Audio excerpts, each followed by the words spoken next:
Bonjour à tous, bienvenue dans cette nouvelle vidéo dans laquelle nous avons la chance et l'honneur d'accueillir une nouvelle fois Marc Raffard qui va nous parler donc de la chute de FTX et du Bitcoin parce que en ce moment, et je comprends, c'est dans l'actualité, chaque semaine, vous êtes nombreux à m'envoyer des mails ou des questions à ce sujet. Et vous savez que moi, j'investis pas du tout sur les crypto-monnaies. Moi, ma spécialité, c'est les actions. Donc, je me suis dit, qui de mieux pour répondre à ça qu'une personne qui s'est vraiment intéressée à ce sujet? Et Marc, justement, tu es responsable éditorial du Café de la Bourse et du Café du Trading, qui sont deux sites qui traitent de nombreux sujets concernant la bourse, enfin les marchés financiers, pas que Les les marchés actions, les marchés c'est ça. financiers. On en parlera tout à l'heure plus en détail. Et justement, tu as fait pas mal de recherches là-dessus. C'est pour ça que j'ai voulu te convier. Juste avant qu'on commence, comme d'habitude, vous connaissez, je vous invite à vous abonner à la chaîne YouTube en cliquant ci-dessous. Également, en allant sur le premier lien en description de la vidéo, vous recevrez la dernière action que j'ai ajoutée à mon portefeuille boursier. Donc, salut Marc, bienvenue et merci d'être présent avec nous aujourd'hui. Merci Viken de m'avoir invité à revenir sur ta chaîne YouTube pour aborder ce sujet sur lequel j'ai effectivement travaillé. En tout cas, j'ai fait des recherches puisque j'ai écrit, je crois que c'était la semaine dernière ou la semaine d'avant, un article sur effectivement ce qui se passe sur on va dire, l'affaire FTX parce que c'est quand même un- c'est quand même quelque chose de gros ce qui s'est passé avec FTX. Alors moi, j'ai investi un tout petit peu Alors, j'ai investi pas mal dans les cryptos entre 2016 et 2019. J'ai été un peu écœuré par les cryptos, surtout les IPO, etc. Parce qu'il y avait beaucoup de gros n'importe quoi. Ça partait dans tous les sens, il y avait beaucoup d'arnaques, etc. En 2019, j'ai décidé d'arrêter pour faire plus comme ce que tu fais des actions, des ETF, on va dire, des marchés plus traditionnels.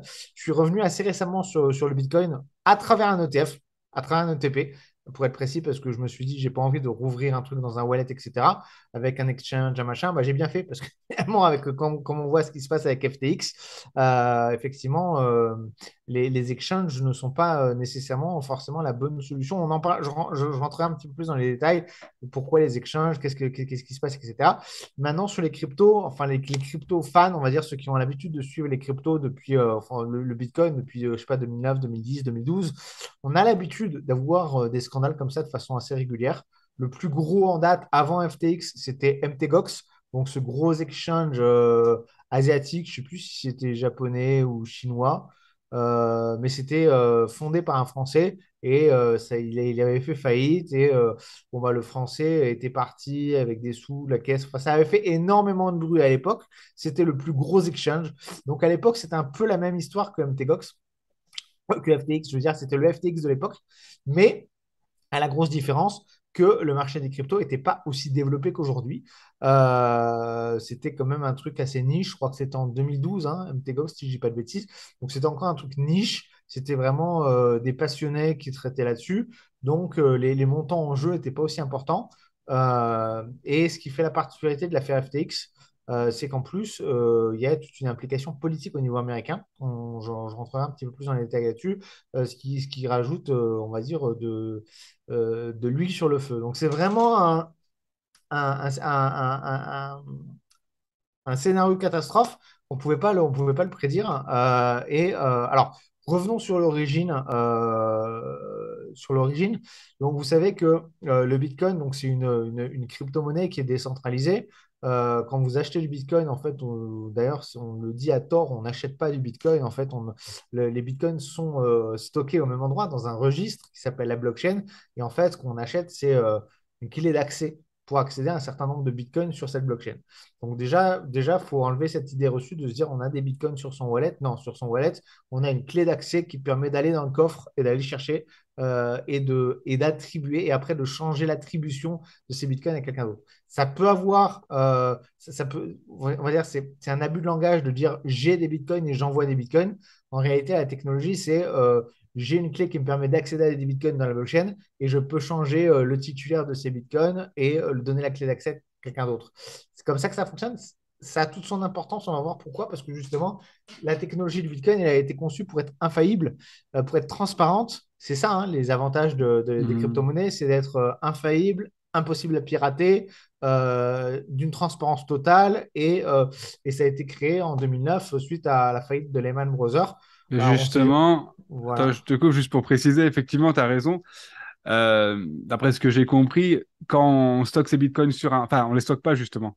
Quand on parle Voilà, de c'est ça. cold wallet, ils sont pas dessus. Parce que si on perd ça, on perd pas ces bitcoins. Ça, c'est simplement Exactement. l'accès. Mais vous pouvez, E- si vous avez toujours Exactement. le code d'accès, vous pouvez retrouver quand même vos bitcoins. En fait, on a deux choses. On a une clé publique qui est en fait l'adresse de destination, on va dire en quelque sorte. C'est comme votre numéro de compte et la clé privée qui est le code qui permet d'y accéder. Mais en fait, en réalité, tout est dans la blockchain. C'est-à-dire, c'est Mhm. dans ce registre décentralisé qu'on dit que ces bitcoins-là sont attribués à un tel. Pas à un tel, à un numéro, en fait, qui est votre numéro à vous. Donc, en fait, on n'a pas ces bitcoins. En tout cas, ils ont été créés à la base pour justement faire suite à la crise de 2008 avec Lehman Brothers qui fait faillite, les subprimes, etc. Vous connaissez l'histoire. Ça a été créé. Alors, on ne sait pas encore plus ou moins. Il y a des théories qui disent que c'est certaines personnes qui auraient créé, etc. Il y en a qui revendiquent. Donc, enfin, bon, bref, on ne sait pas. Il y a encore un flou sur les créateurs de ce Bitcoin. Mais en tout cas, ça a été créé pour ça. Et effectivement, la technologie aujourd'hui n'est pas à remettre en question. La technologie est fiable. Après, c'est les choses qui ont dérapé dans le temps. Parce que bah, la technologie, finalement, c'est un registre, en fait, finalement, avec toi. 21 millions de... C'est comme un registre comptable avec 21 millions de lignes, si vous voulez. Et voilà. Et en fait, on dit, voilà, il n'y a que 21 millions de lignes dans ce registre de comptable, il n'y en aura jamais plus. Et après, bon, bref. Donc ça, c'est la technologie et pas à remettre en question. Mais pour faciliter les choses, pour permettre aux gens bah, d'en acheter plus facilement ou de spéculer plus facilement, il y a plein d'entreprises qui sont venues, des produits dérivés qui ont été créés. Donc on a des futurs, on a des options, on a des ETF, on a des ETP, on a des CFD, on a qu'est-ce qu'on a d'autre? Je pense que c'est tout, j'ai fait le tour, je pense. Mais en gros, on a tout un écosystème qui s'est construit autour du Bitcoin parce que ça a pris de l'ampleur et en fait qui n'ont plus rien à voir avec la technologie de base. C'est-à-dire que vous prenez un CFD ou un ETF Bitcoin, il n'y a pas de technologie blockchain derrière. Je veux dire, c'est juste des produits financiers. Et à côté de ces produits financiers qui sont réglementés quand même et qui offrent une certaine garantie, parce que voilà, bah, les règles de ces produits financiers sont les mêmes règles que pour les autres ETF, que pour les autres produits financiers, que pour les autres produits dérivés. Donc ça vous apporte une garantie. Mais à côté de ça, il y a plein de plateformes. Bah, comme Interactive Broker ou autre, mais spécialisées sur les cryptos. On appelle ça d'ailleurs, je ne sais pas pourquoi on n'appelle pas ça des brokers ou des plateformes, on appelle ça des exchanges peut-être pour donner une notion différente, mais en réalité, ça reste une plateforme. Et ces plateformes, en fait, elles vont vous permettre d'acheter, vendre, comme si vous le faisiez sur un courtier traditionnel, d'acheter, vendre des crypto-monnaies. Le seul problème, c'est que qui détient réellement les crypto-monnaies? Bah, c'est l'exchange. Donc, en fait, tout est centralisé. Toutes les crypto-monnaies qui sont détenues par l'ensemble des clients sont centralisées sur un seul wallet, celui du courtier. Et effectivement, ça arrive que le courtier se fasse hacker et à ce moment-là, que l'argent se fasse voler.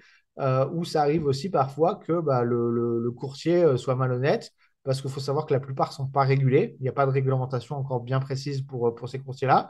Alors, ça arrive hein, en France, on a le statut PSAN, etc. Donc, ça arrive, mais il y a encore quelques années, ce n'était pas, pas du tout régulé et ça arrivait bah, que la personne qui a monté son site, sa plateforme, bah, quand il voit qu'il a de 500, 600 millions sur son compte, eh ben, ils disent, allez, hop, je me casse et de toute façon, on ne pourra rien me faire. Donc, c'est arrivé plein de fois. C'est arrivé plein de fois. Il y a des réglementations qui ont été mises en place, etc., pour protéger les investisseurs. Et en fait, comme ça a été le cas plein de fois, comme il y a plein d'exchanges comme ça qui ont eu, bah, je vous cite MTGOX ou d'autres qui se sont fait hacker, ou d'autres, j'ai plus des exemples d'exchanges qui sont partis avec la caisse, mais c'est arrivé de nombreuses fois. Bah, en fait, il était devenu courant ces derniers mois, ces dernières années, que les exchanges les plus solides, les plus sérieux, bah, ils montent pas de blanche. Ils disent, bon, bah, voilà nos comptes, voilà combien on a de Bitcoin, voilà, etc., etc. Ce qui s'est passé, c'est qu'en fait, avec FTX, FTX, donc le fondateur de FTX, qui était une personnalité assez connue dans le monde des cryptos et avait une bonne réputation et tout le monde lui faisait confiance. Et il avait tendance à dire régulièrement, vous inquiétez pas, les comptes sont bons, j'ai des bitcoins, j'ai ci, j'ai ça, etc. Euh, et, et tout le monde lui faisait confiance. En plus, et c'est là où je vous dis, truc politique, c'est il a financé je crois que c'est la campagne de Joe Biden. En tout cas, il a financé des campagnes politiques, donc il avait le soutien d'hommes politiques. Il a énormément investi aussi dans le sport. Il y avait l'équipe de NBA je crois que c'est je me demande si c'est pas Miami ou Los Angeles, je sais plus. Enfin, une équipe connue. Ils ont renommé leur stadium de FTX Stadium Hmm. Arena. Donc, il a investi beaucoup pour gagner de la crédibilité. Donc, la question se posait même plus. Ils disent, vous inquiétez pas, tout va bien sur les comptes. Et les gens n'allaient même pas vérifier en fait ce qui se passait sur la base de sa confiance. Tout le monde se disait, ah, mais si il est soutenu par ce sénateur, s'il est soutenu par ci, s'il est soutenu par les équipes de sport, etc. Il y avait une espèce de confiance qui s'était installée. Et comme il était aussi devenu au fil du temps le deuxième plus gros exchange, ben, on ne se posait plus vraiment la question. C'est comme la plupart des gens hein, quand ils investissent dans une banque. Si c'est la deuxième plus grosse banque du monde, ils ne se posent pas forcément de questions. Ah, C'est un... c'est la deuxième plus grosse banque du monde, c'est bon, il n'y a pas de souci. Too c'est un big peu... to fail, comme on dit. Ouais, c'est ça. Un peu comme Madoff. Voilà, Comme il avait des exactement. investisseurs qui investissaient chez lui, mais des gens très célèbres. Eh Puis ben, après, ça fait effet boule de neige parce que plus il y en a, plus ça attire de nouveau. voilà. Et plus il y en a, etc., À- etc. Alors que pourtant la société FTX, même si elle opérait énormément depuis les États-Unis, si elle faisait beaucoup de pubs aux États-Unis, beaucoup de marketing, beaucoup de lobbying, etc., finalement, c'était quand même une entreprise enregistrée aux Bahamas, hein, donc Oui, absolument pas régulée. Enfin, ça devrait quand même mettre la puce à l'oreille. Mais dans le monde des cryptos, il y a tellement peu d'entreprises qui sont régulées, elles sont toujours dans les îles, c'est toujours aux Seychelles, aux îles Caïmans, aux machins, aux trucs. Finalement, bon, c'était presque la norme et finalement, ça posait pas de problème parce qu'il avait une telle crédibilité à côté que ça posait pas de souci. Ce qui s'est passé, c'est qu'il avait donc sa société FTX, il avait un fonds d'investissement à côté et son fonds d'investissement, je n'ai pas exactement tous les détails, mais c'est Alameda, c'est ça. il- voilà, c'est ça. Il avait besoin de liquidités pour financer des positions sur ses comptes. Et en plus de ça, c'est là où je trouve que moi, les cryptos, comme je vous disais, en 2019, j'étais un peu écœuré. C'est que moi, le Bitcoin, je trouve que c'est une très bonne initiative. Maintenant, tous les mecs qui créent leurs tokens, leurs cryptos, il y en a 3000 de cryptos, ça n'a pas de sens. Bon, le Mhm. Bitcoin a du sens. Éventuellement, l'Ethereum a du sens parce qu'il permet des fonctionnalités que ne permettait pas le Bitcoin à l'époque. Mais tous les mecs qui sont tous là à avoir leur token, enfin, ça n'a plus de sens. Pour moi, je trouve que c'est bon. Ça, c'est mon point de vue perso. Mais en tout cas, il avait sa crypto aussi. Donc, il y avait des flux de transactions, etc. Il avait des gros investissements, des grosses positions sur son fonds d'investissement. Et bah, ce qui s'est passé, c'est que, bon, bah, vous l'avez vu, hein, le Bitcoin a quand même chuté. Donc, on n'a pas encore tout le détail. Hein. Pour le moment, il y a des enquêtes qui sont en cours. Il doit, là, j'ai regardé les derniers articles, il a accepté de prendre la parole. Donc là, c'est une news toute fraîche. Hein. Il a accepté de prendre la parole devant le Sénat américain pour s'expliquer aussi. On n'a pas encore tous les détails. C'est une grosse affaire avec, et je crois qu'il y a 30 000, si je dis pas de bêtises, 3 000 ou 30 000, je sais plus, je l'avais mis dans l'article. Je crois que c'est 3 000 sociétés, non, je me demande si c'est pas 30 000, enfin, énormément de sociétés affiliées à ce qu'ils faisaient, des partenaires, etc., qui Oui, sont tous impactés. Donc, c'est une, si vous voulez, c'est des tentacules qui partent dans tous les sens. Et Donc, voilà, donc c'est vraiment énorme. Bah, justement, pour reprendre une info que j'ai vue, je crois, dans ton article, parce qu'on se dit, mais est-ce que c'est si énorme que ça? FTX, si je dis pas de bêtises, tu me corriges, c'était valorisé à 20 fois la valorisation de la Société Générale, qui c'est était une ça, très grosse banque. Donc, vous voyez vraiment c'est ce que énorme. c'était. C'est énorme. Et exact, et c'est énorme. Donc, en fait, ça partait vraiment dans tous les sens. C'était vraiment énorme avec énormément d'employés, énormément de partenaires, énormément de sociétés affiliées de partout. Donc, on ne connaît pas encore vraiment l'ampleur aujourd'hui de la chose. C'est une enquête qui est en cours. Il y a le liquidateur qui, lui, j'ai lu des articles, qui s'arrache la tête hein, parce que pourtant, c'est un liquidateur connu aux États-Unis. Il a fait liquidation de gros groupes qui ont fait faillite. De Et là, il Enron, par dit, exemple. voilà, de Hedron. Et le gars, il hallucine, il n'a jamais vu ça. Et des virements qui partent de wallets de clients sur les wallets des employés, de l'argent de. Enfin, il paraît que c'est un micmac pas possible et que c'est très. Bon, donc, c'est une grosse affaire. En tout cas, ce qui s'est passé, c'est que visiblement, il avait des positions perdantes sur son fonds d'investissement, ce qui peut se comprendre, à mon avis, avec la baisse du Bitcoin. Quand le Bitcoin est passé de 68 000 à 20 000, à mon avis, il a dû faire des pertes à ce moment-là. Alors, on ne sait pas exactement, mais moi, je suppose que s'il y a des pertes qui ont été faites, c'est à ce moment-là. En tout cas, quoi qu'il en soit, il a essayé de couvrir ses pertes avec des fonds clients, etc. Enfin, c'était tout un bordel. Au final, on a même découvert que à un moment donné, il vendait des bitcoins sur sa plateforme, il n'y avait pas de bitcoin derrière, c'est-à-dire que tu achetais, tu avais une ligne, c'était marqué bitcoin, mais en fait, Mhm. derrière, il n'avait même pas les bitcoins qu'il vendait, c'était juste du compte démo, si on veut. Donc, c'est une affaire qui a fait un micmac pas possible et qui a fait très peur à tous les marchés. Alors, déjà, le marché n'était pas brillant parce qu'on est quand même passé de 68 000 à 20 000, donc, enfin, on était peut-être à 30 000 avant, je ne sais pas, peut-être 25 000 avant non, on était déjà dans les 20 000, hein, je pense, avant Oui, oui, oui. l'affaire FTX. On était déjà très bas. Ça a fait que rajouter du feu aux poudres. Ça a fait que rajouter du feu aux poudres et ça a ramené toujours cette inquiétude qu'on a, c'est-à-dire que les gens qui investissent sur les cryptos le font pour avoir cette certaine transparence, indépendance, cette technologie blockchain. Et en fait, on se rend compte que le marché de la crypto, c'est très peu de la blockchain en fait. C'est-à-dire que en fait, le marché de la crypto, alors c'est ça qui est un peu ironique, c'est-à-dire que les cryptos, elles ont été créées parce que, il y avait une personne ou un groupe de personnes qui estimait qu'après la crise de subprime, il y avait trop de spéculation sur le marché boursier, que les banques faisaient n'importe quoi. Au final, on se retrouve aujourd'hui avec des cryptos où c'est pire encore, hein, parce que la spéculation sur les cryptos, c'est que de la spéculation. Il y a des fraudes dans tous les sens. Les gens font n'importe quoi. Et l'exemple le plus flagrant, c'est ce dernier exemple-là de SBF, qui est le fondateur de FTX, qui a vraiment, il a manipulé les comptes, il a vraiment fait n'importe quoi avec son entreprise. Ouais.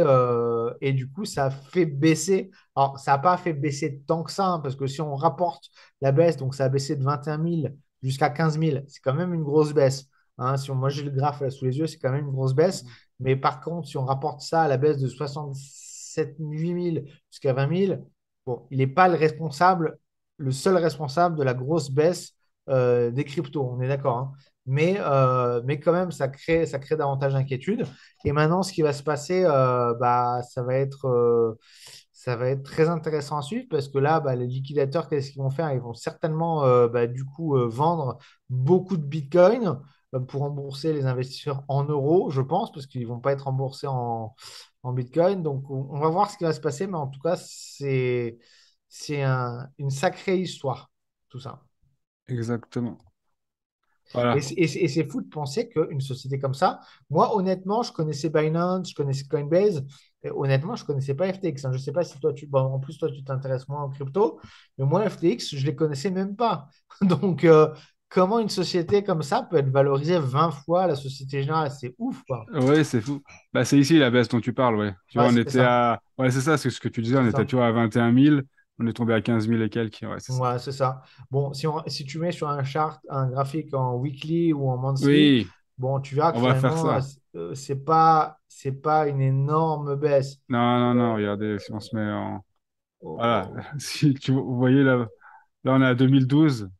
voilà, bon, Voilà, on là, voit que voilà, c'est. voilà, la grosse baisse, elle est là. Nous, c'est Mais la en dernière bougie, pourcentage, quoi. voilà, Voilà, nous, c'est la dernière bougie, quoi. Donc, voilà, c'est c'est ici. pas, voilà, donc c'est pas Oui. lui qui a provoqué la fin du Non, Bitcoin, on est parce d'accord. qu'on voit que Mais le pic, ouais, c'était en voilà, fin octobre 2021. voilà, exact.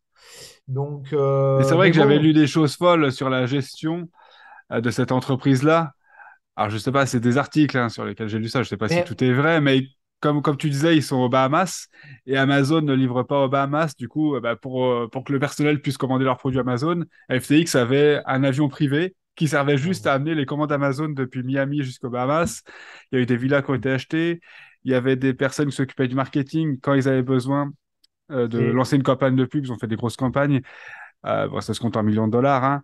Ils envoyaient un mail et la personne répondait juste avec un emoji et ça validait un achat qui pouvait faire jusqu'à plusieurs millions de dollars.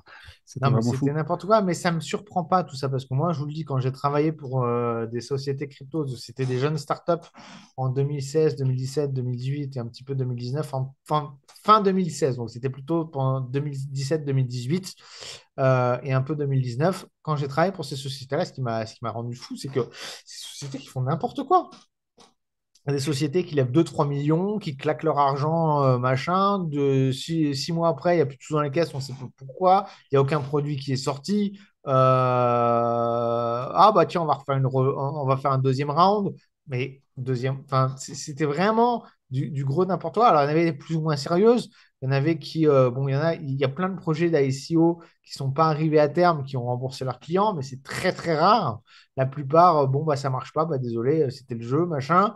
Puis il y avait des millions qui étaient brassés. En 2017, quand on faisait une ICO, mais il y avait 10, 15, 20 millions qui étaient levés en quelques secondes, parce que c'était un espèce d'engouement sur ce type d'investissement.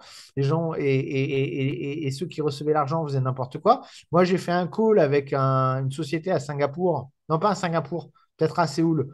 Je me rappelle plus exactement. Mais alors d'accord, je veux bien, il y avait le décalage horaire, etc. Et puis il était un peu tôt pour le gars. Mais nous, enfin, c'est lui qui nous avait fixé ce rendez-vous à cette heure-là. Je veux dire, il aurait pu fixer une autre heure, etc. Et on a fait un Skype call. C'était soi-disant le PDG d'une société qui avait 20 millions. Le mec, il était dans son lit, nous a répondu avec son téléphone. Je me suis dit, mais Hmm. c'est quoi ce truc? Tu vois, et en fait, ouais, bah, c'est une bande de jeunes qui ont créé un site et puis ils ont levé 50 millions. C'était ça en 2017.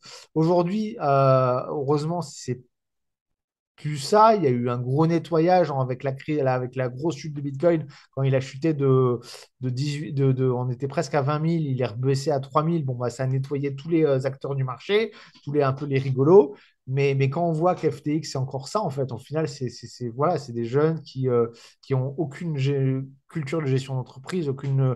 Voilà, ils sont à la tête de milliards. En 2017, c'était des millions, c'était déjà un problème.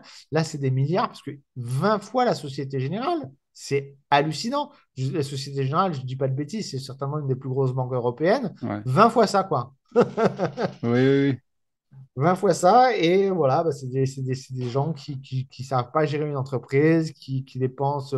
Il n'y avait aucune comptabilité, et c'est pour ça que ceux qui sont en train de liquider la société ont des vrais problèmes. C'est qu'il n'y a aucune comptabilité, il n'y a rien, c'est du freestyle, quoi. Et mais moi, je l'ai vécu en interne, hein, je l'ai vu, hein, des gens qui lèvent. Alors, c'était pas ces montants-là, c'était même pas. C'était une toute petite start-up à l'échelle de l'univers crypto. Mais j'ai vu, voilà, et aucune comptabilité, rien. Les trucs, ça passait. Les mecs qui créaient des sociétés, ils avaient des actionnaires, des machins, ils ne savaient même pas qu'il fallait faire des conseils d'administration tous les ans. Ah bon, ah bah, ça fait 2 ans qu'on ne l'a pas fait, bah, paf, on se prend une amende. Enfin, il n'y avait que des trucs comme ça, c'était que des voilà, vraiment des amateurs qui se disent bah, à qui on fait un chèque en blanc et voilà. Et donc, du coup, forcément, ça donne des situations extrêmes. Et la bonne chose, quelque part dans tout ça, c'est qu'il y a des réglementations qui vont certainement arriver, qui vont découler de tout ça. Parce que, bon, bah, déjà, tous les hommes politiques aux États-Unis qui se sont impliqués, qui ont, entre guillemets, fait la promotion d'FTX en s'affichant, etc., dans les médias, etc., bon, ils sont mal, hein. Ils sont mal, eux. Pareil, toutes les stars, même en France, hein, j'ai vu, il y a un site qui s'appelle le Trading du Coin. Bon, bah, eux, ils ont envoyé tous leurs clients sur FTX avec de l'affiliation, j'imagine. Bon, bah, ils ont 10 millions d'euros de fonds clients qui sont partis en l'air. Donc, pareil, eux, ils ont des problèmes. Donc, aujourd'hui, tout le monde est un peu dans la mouise à cause de ça. Beaucoup d'affiliés, beaucoup de partenaires qu'ils avaient, etc. Et ce qui va en découler, c'est bah, plus de prudence et surtout, j'espère, une réglementation beaucoup plus stricte, la même que celle qui s'applique aux banques. Les banques, elles ont des stress tests, elles ont des obligations légales pour en termes de ratio financier, etc., ils doivent avoir suffisamment de capitaux au cas où 90% des clients retireraient leurs fonds, voire 100%. Ils ont des obligations comme ça. Maintenant, Mhm. il faudrait qu'on applique toutes ces obligations-là à ces acteurs, surtout s'ils pèsent 20 fois l'équivalent de la plus grosse banque européenne. Il faut leur imposer c'est pas des restrictions, c'est des réglementations. Oui, tout à fait, ouais. Du coup, tu conseillerais quoi, toi, aux investisseurs, aux particuliers qui veulent investir dans les cryptos pour ne pas justement risquer de perdre leur crypto en passant par un exchange? Alors, il y a deux possibilités en fait. Soit vous passez par un exchange connu. Bon, après, il y a toujours un risque au moment de la transaction, etc. Bon, mais si vous partez sur des gros Coinbase ou Binance ou même d'autres en France qui ont le statut PSAN, donc qui sont régulés, je pense notamment à Swissborg ou avant ça s'appelait la Maison du Bitcoin, maintenant ça s'appelle CoinHouse, je crois. Bref, il y a des acteurs quand même plus sérieux que les autres. Pour acheter, vous êtes obligé de passer par un exchange à un moment donné. Donc, il faut le faire. Tant qu'à faire, essayer de choisir le plus sérieux. Mais surtout, si vous voulez pas avoir ce genre de problème comme avec FTX ou autre, ce qu'il faut, c'est créer un wallet. Alors, soit avoir ce qu'on appelle un ledger, donc Oui. ce qu'on appelle un cold wallet, c'est-à-dire en fait, un wallet qui se déconnecte d'Internet, qui est physique. Et à ce moment-là, de l'exchange, vous envoyez vos bitcoins dans ce cold wallet. Et à ce moment-là, vous n'avez pas de problème. Vous prenez la clé USB, vous la mettez dans le tiroir. Ça se représente sous forme de clé USB. Vous la mettez dans le tiroir. Et là, il n'y a pas de hack possible. Il faudrait qu'on vienne chez vous, vous voler la clé. Et encore, souvent, elles sont déverrouillables avec l'empreinte digitale. Donc, il y a relativement peu de chances que vous soyez hacké dans ce cas-là. Ça ne vous protège pas contre la volatilité des cryptos, hein, parce que le Bitcoin, quand il passe de 60 Oui. 000 à 20 000 ou 15 000, bon là, vous avez votre clé USB qui...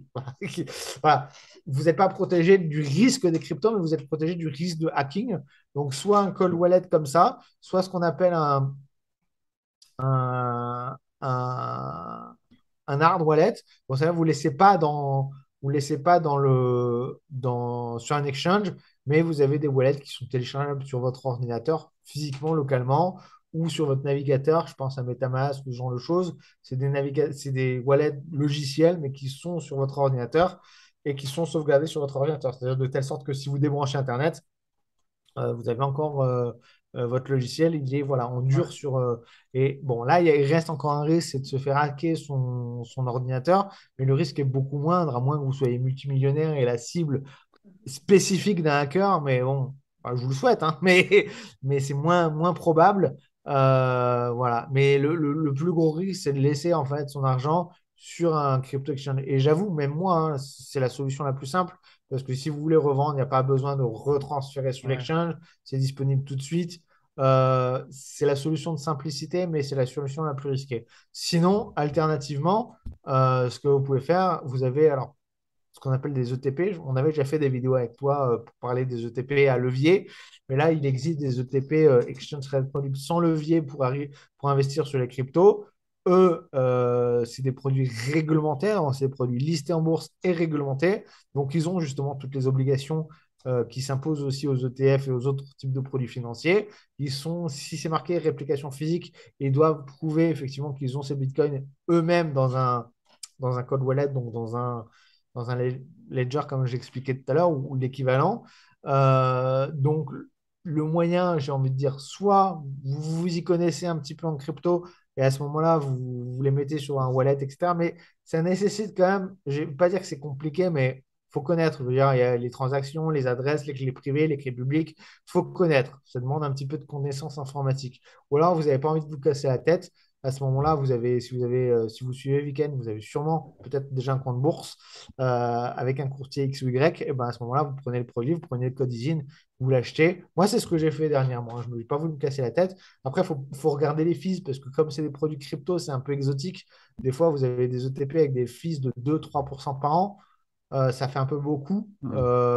Maintenant, moi, j'en ai trouvé un à 0,21, donc 21 points de base. Ouais. C'est tout à fait correct. On est dans la moyenne de ce qu'il faisait sur les autres ETF. Pour du Bitcoin, c'est très bien. Ok. Ouais, bah, c'est un super conseil, ça. Moi aussi, c'est là où je voulais en venir. Passer par les exchanges, comme tu l'as dit, c'est obligatoire pour pouvoir acheter les cryptos. Mais après, sortez-les, mettez-les sur un cold wallet ou sur une autre C'est solution ça. qu'a proposé Marc. Et Ou, il faut vous ou dire que si alors, vous n'avez pas été impacté par la chute de FTX, peut-être certains l'ont été parce que c'était quand même le beaucoup, deuxième plus hein. gros. Mais si vous avez eu la chance de ne pas l'avoir été, bah, servez-vous de ça comme leçon, vous dire que vous avez eu la chance. Mais la chance, ça dure pas indéfiniment. Peut-être que là où sont vos cryptos, peut-être que malheureusement, il y aura un problème plus tard. Donc voilà, servez-vous de ça comme une leçon, vous dire que vous avez eu de la chance et Mais agissez. surtout dans le monde des cryptos, ça bouge très vite. C'est-à-dire que si on parle des courtiers bourses traditionnels, je veux dire Interactive Brokers, De Giro, Boursorama, Easy Bourse, il y a 10 ans, 15 ans, ils étaient déjà là. Et ils Ouais, restent là, ils sont en place. Moi, quand j'ai commencé à traiter en 2016 sur les cryptos, celui dont tout le monde parlait, c'était Poloniex. Enfin, aujourd'hui, Poloniex, personne ne connaît. C'est Mhm. un truc, je ne sais même pas s'ils existent encore. Donc, ça tourne beaucoup, il y a beaucoup de turnover. Coinbase, ils étaient leaders. Après, FTX est arrivé. FTX, ils sont devenus leaders et se sont mis en deuxième position. Je crois que c'est en l'espace de moins de 2 ans. En moins de 2 ans, le gars, il a créé son truc et c'est devenu le deuxième plus gros exchange qui vaut 20 fois la Société Générale. Donc, en venant de rien. Donc, ça bouge beaucoup. Il y a beaucoup de mouvements. On n'est pas du tout sur le même critère de sélection quand on choisit un courtier bourse. Déjà parce que c'est pas réglementé, parce que ça bouge beaucoup, parce que ça change tout le temps, parce que voilà. Et donc, ouais, faites bien attention. Et si vous avez un doute, franchement, les ETP, c'est le top, quoi. Enfin, voilà, on se casse pas la tête. Là, voilà, je peux vous montrer, hein, hop, sur mon compte Interactive Broker, j'achète des cryptos ETP comme j'achète n'importe quelle autre action, n'importe quel autre ETF. Donc, Voilà. En plus, c'est voilà. plus simple si vous avez déjà un compte C'est chez plus Interactive simple et Brokers. voilà. Donc là, voilà, ici, ça se représente comme ça. Donc, je sais pas si on va rien voir. Ah, Non, voilà, là. si, là, ça y est. C'est BTC, donc c'est Voilà. un des cryptos. Ça vaut 4 euros en plus. Donc, on se casse pas la tête. On achète, voilà, on en achète un, 10, 120 en fonction de ce que vous voulez investir. Et, euh, et vous pouvez le revendre aussi instantanément. Vous n'avez aucun risque de hacking et vous avez quelque chose qui est réglementé quand même derrière. Vous êtes sur l'équivalent d'un ETF. Donc, ouais. Non, je voulais juste dire par rapport, tu parlais du fondateur de FTX. Ouais, moi, j'avais entendu dire qu'il avait fait du lobbying pour que la réglementation augmente. Mais, bah, je suis pas dans sa tête, mais je pense peut-être qu'il était sincère, hein, qu'il voulait vraiment ça. Donc, je pense pas que ce soit un escroc dans l'âme, tu vois. C'est peut-être plutôt un Non, mauvais gestionnaire. Ça allait trop vite, c'est vrai qu'on se rend pas compte, mais moi, je vois en des fait, choses à mon échelle, des fois, des fois, je suis un peu dépassé par le flux de travail. Alors là, quand c'est, et j'ai rien à, je suis un miette comparé à lui. Et donc, j'imagine quand ça grossit tellement vite, de toute façon, il faut s'entourer et peut-être qu'il n'a pas voulu ou il n'a pas pris assez au oui. sérieux ce côté-là de Ou l'entreprise. alors il s'est entouré des Que ce soit un mauvaises mauvais personnes parce que gestionnaire qu'un escroc. quand on brasse beaucoup d'argent, on n'attire pas forcément les personnes les mieux intentionnées, les plus compétentes. À mon avis, il y avait beaucoup de... Voilà, c'était, je ne sais plus combien il y avait d'employés, c'était énorme. Et Mais ben même eux savaient pas, d'après les quand ils ont vu. c'est Même ça, eux, ils savaient pas exactement combien ils avaient d'employés. Parce qu'ils avaient, c'est je crois, c'est- 130 filiales. Il faut voir que c'est vraiment un montage c'est énorme. ça, c'est 130 énorme. filiales et ils savaient même pas eux-mêmes, les dirigeants, dire combien ils avaient d'employés dans l'entreprise. C'est ça, c'est en l'espace de tout ça, en l'espace de 2 ans, hein, parce que ça c'est... Donc mais en même temps, non, je pense pas que le fondateur soit foncièrement malhonnête et qu'il ait eu l'intention d'être malhonnête dès le départ. Mais c'est comme Madoff au final. Après, à un moment donné, bah, quand tu as le Bitcoin qui passe de 65 000 à 20 000, bah, tu as des investisseurs derrière, tu as des positions perdantes, tu dois gérer le truc.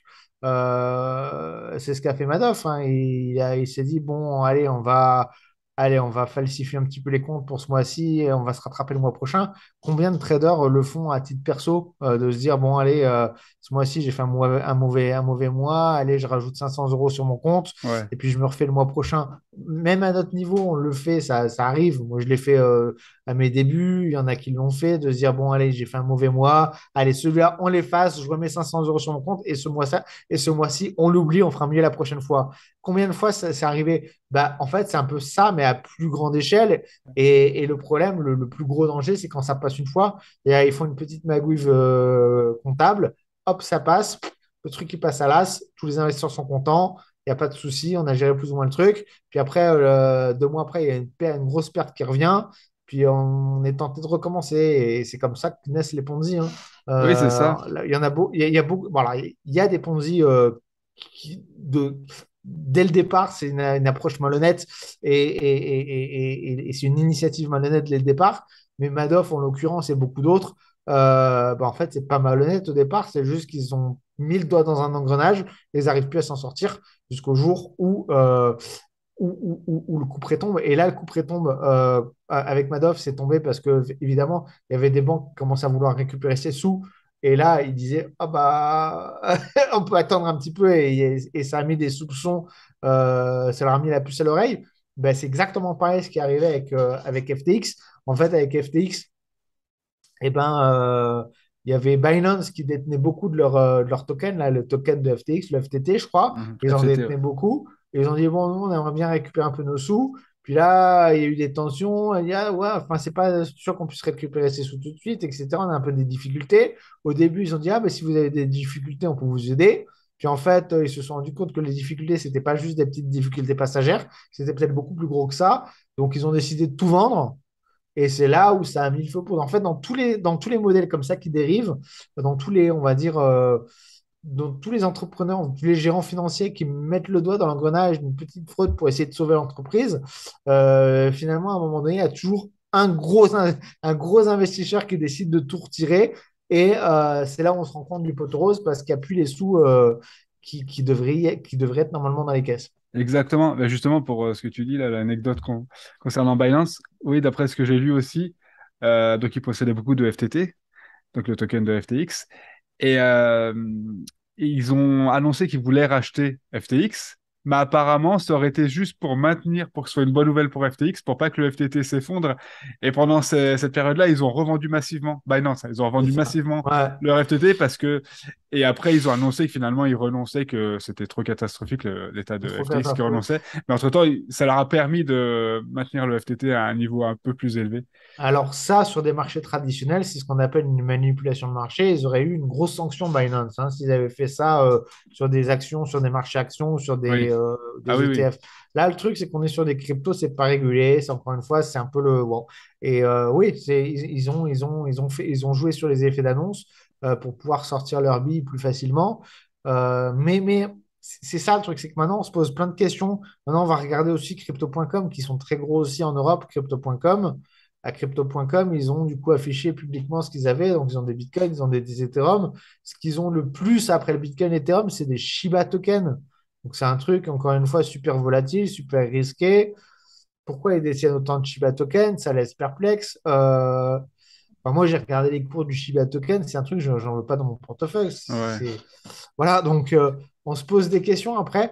Et au final, on n'est peut-être pas. Parce que moi, je pense que si FTX, aussi gros qu'ils étaient, ont réussi à faire ça, à mon avis, on va avoir. Enfin, Oui. j'espère pas, hein, mais à mon avis, crypto.com, machin, tout ça, enfin, on risque d'avoir des mauvaises surprises dans les mois à venir. Hein. Ça m'étonnerait pas. C'est pour ça, moi, le conseil que je donnerais, ce serait vraiment du bon sens. Investi. C'est ce que je dis toujours, hein. C'est ce que je fais moi. Par exemple, je veux dire pourquoi je m'investis dans la crypto, mais investissez dans ce que vous comprenez. Si vous ne Bah, comprenez pas, n'investissez pas. Parce qu'il y a beaucoup de choses qui peuvent être truquées, comme on parlait de Madoff. Les comptes peuvent être truqués. Mais un jour ou l'autre, et ça arrivera forcément un jour ou l'autre, en fait, quand les gens voudront retirer concrètement leur argent, Madoff, je crois que c'est la crise des subprimes qui a fait que voilà, mais les bah, institutionnels enfin, les ouais. investisseurs ont voulu retirer. Mais sinon, oui, s'il n'y avait pas eu cette crise-là, bah, les gens n'auraient pas voulu retirer, ça se serait jamais vu. On aurait Madoff, eu il de y la avait deux chance. choses. Madoff, il y avait deux choses. Déjà, on se demandait comment il arrivait à continuer à avoir des résultats stables alors que tout le monde perdait à cause de la crise de subprime. Voilà. Comment ça se fait qu'il continue à avoir des bons résultats? Bon, mais les investisseurs, même institutionnels, hein, on a tous des biais psychologiques. Quand on gagne de l'argent, on se pose moins de questions que quand on en perd. Hein. Donc, Ouais, il y a quand même des gens qui ont c'est commencé vrai. à se poser des questions comment ça se fait que tout le monde perd et que lui il continue à gagner. Mais c'était pas ce qui. Bon, ça passait. Ok, c'est bizarre, mais allez, tant qu'il gagne, ça va. Mais c'est quand, ouais, je sais plus quelle banque avait voulu commencer à sortir, à dire, bon, bah, nous, on a besoin pour éponger d'autres pertes, on a besoin de récupérer notre argent. Et que là, ils ont commencé à dire, ouais, bon, on va voir, peut-être, machin, je sais pas. Que là, ça a mis le feu au poudre. Mhm. Exact. Voilà, donc, enfin, je me répète, mais investissez dans ce que vous comprenez. Moi, par exemple, pourquoi je n'ai pas investi dans les crypto-monnaies? Parce que concrètement, pour moi, les crypto-monnaies ne devraient pas être des objets de spéculation. On devrait investir pour On est d'autres d'accord. raisons. On Parce est qu'on croit dans d'accord. la blockchain, qui est formidable, hein, c'est une technologie extraordinaire, la blockchain. Mais les gens investissent dans les crypto-monnaies, comme tu citais le nom là juste avant, j'ai même oublié le nom. Les gens vont Shiba. investir, voilà, sans savoir concrètement ce que c'est. Ils vont Ouais, investir c'est juste parce ça. que ça monte. Et c'est ça, en Parce fait, que ça la monte. définition d'une bulle. C'est que les gens achètent juste parce que ça monte. Et en Mhm. fait, vous gagnez si vous trouvez quelqu'un qui est plus fou que vous, qui est prêt à acheter plus haut. Alors que quand on investit dans des actions, moi j'investis vraiment dans les actions, peut-être c'est simpliste hein, ce que je dis, mais je vous dis pourquoi je le fais. Parce que je comprends concrètement chaque entreprise dans laquelle j'investis. Je comprends déjà, j'investis que dans les entreprises rentables et je Mhm. comprends concrètement comment elles gagnent de l'argent. Parce que c'est des entreprises du S&P 500 ou maintenant j'investis aussi dans les entreprises de l'Euronext 50. Donc, c'est des grosses entreprises. Je sais concrètement comment elles gagnent de l'argent. Donc, je comprends. Alors que On est le d'accord. Bitcoin, bah, qu'est-ce qui fait, ou n'importe quelle crypto-monnaie, pouvez-vous m'expliquer pourquoi le cours devrait monter? une entreprise cotée en bourse, le cours monte parce que elle fait des bénéfices en vendant des biens et des services. Donc, c'est normal que sa valorisation augmente avec le temps, tout Et elle simplement. verse des dividendes, elle Voilà. partage une partie de ses revenus, il y a tout un Voilà. mécanisme. Et d'ailleurs, les cryptos, ça rapporte rien. Enfin, je veux dire, c'est Ben comme oui, l'or. Alors, l'or, j'en ai un petit peu parce que bon, voilà, très bonne euh, remarque.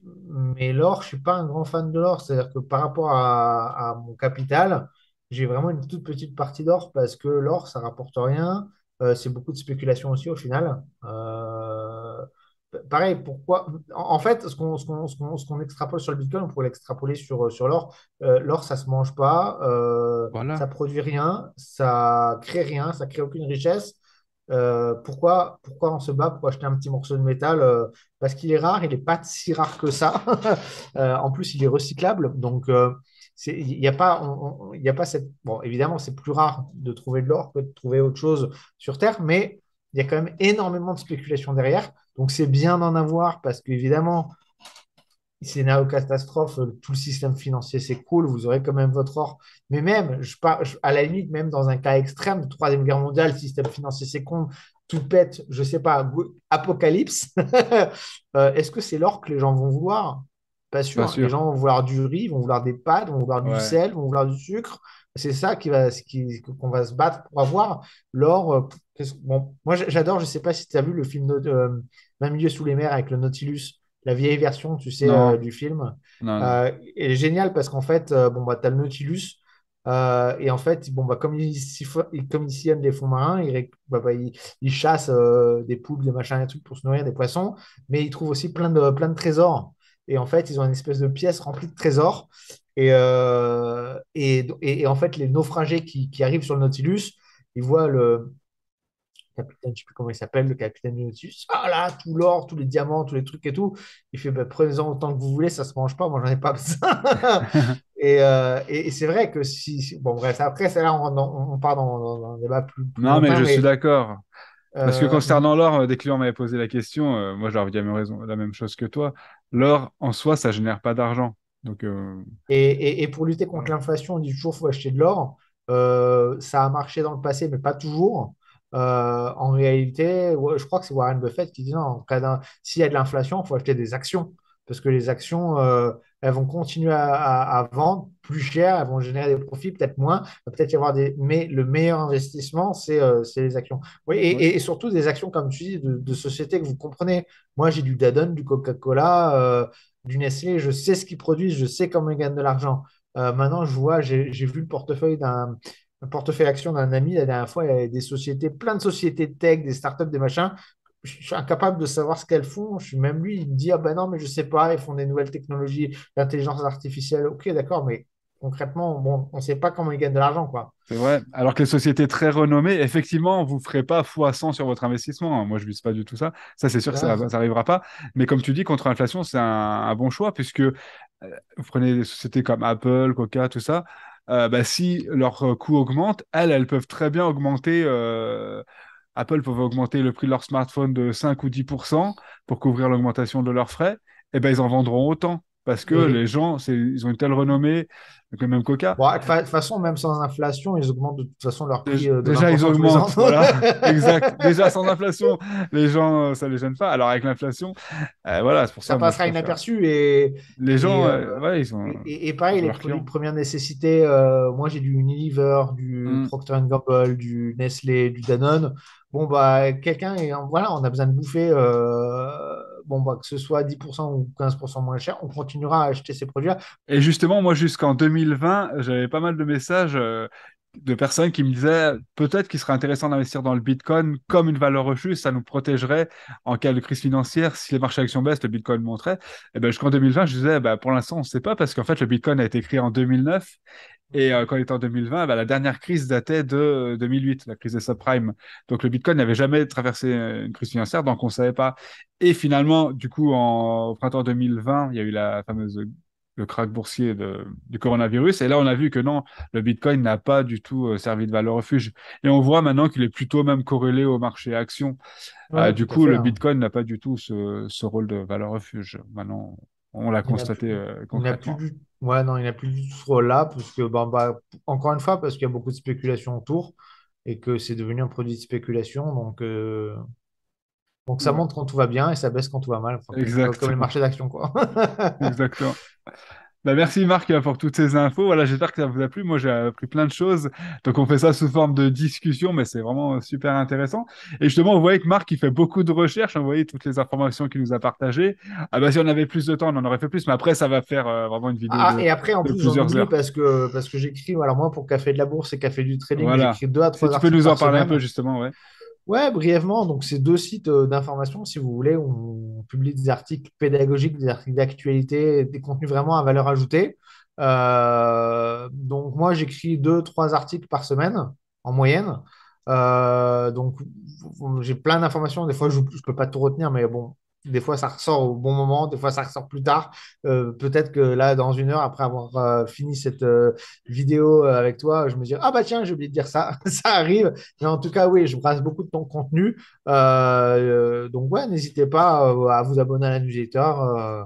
Voilà, et puis vous pourrez profiter de tous les contenus. Alors, quasiment tous les contenus sont gratuits. Il y a juste une partie payante. Il y a quelques articles sur Café de la Bourse et pas Café du Trading qui sont réservés aux membres premium. Voilà, c'est des contenus un peu, hein, voilà, en général, c'est des classements d'actions ou c'est plus des conseils, le top 10 des actions à acheter, etc. Mais sinon, 90% des articles sont gratuits. Donc, ça me fera très plaisir si vous les lisez parce que ça nous demande beaucoup de travail et c'est mon plaisir de le partager avec vous. Ouais, ben, moi j'ai lu quelques-uns de tes articles et comme je te disais juste avant qu'on enregistre la vidéo, ils sont très bien faits sur le fond, bien sûr, hein, ben, c'est le plus important, il y a vraiment beaucoup de recherches, j'imagine le temps que ça te prend, et sur la forme aussi, ils sont Et, agréables à bah, ça lire. fait plaisir, c'est gentil. Et ben, je mettrai Marc, en description de la vidéo les liens des deux sites, un Café de la Bourse et Café du Trading. Avec Donc plaisir. merci à vous de nous avoir suivis, j'espère que ça vous a plu, moi ça m'a vraiment intéressé toutes ces informations, et surtout merci à toi Marc ben, d'avoir pris le temps de nous partager ça, et puis Avec à plaisir. bientôt certainement pour d'autres sujets. Hein. Les marchés financiers nous réservent plein de surprises. À bientôt. Ouais, et à bientôt. Salut. Salut.